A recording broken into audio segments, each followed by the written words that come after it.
Hello and welcome back to Intelify. My name is Yash and in this video we will be discussing Class 12 Politics in India since Independence, Chapter number 3 Politics of Planned Development. And now we are going to discuss the ninth question of this chapter. So let's have a look.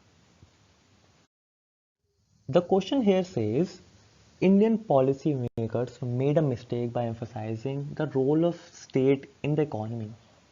India could have developed much better if private sector was allowed a free play right from the beginning. Give arguments for or against this proposition. Well, looking into the problems that surfaced in India at the time of independence, in terms of economic backwardness, how the colonial policies reduced the country to the condition of abject poverty.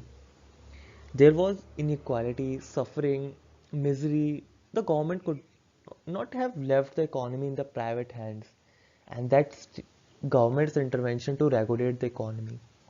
To reduce disparities, to redistribute resources was essential. But at the same time, to completely follow the private economy model guided by the motive of profit would have enhanced the production and efficiency, but the capitalist model had its own flaws. The model of development would have ignored the interest of the larger section of society because, as we know, during the time of independence, at the time of independence, India was a really poor country, and it would have also overlooked social welfare and would have indulged in exploitation of workers. It would have rather created greater disparities between the rich and the poor and also among the other regions.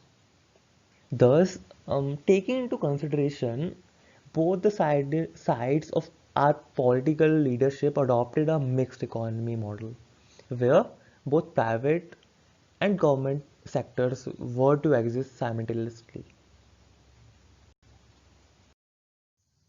And this mixed economy model was subjected to criticism.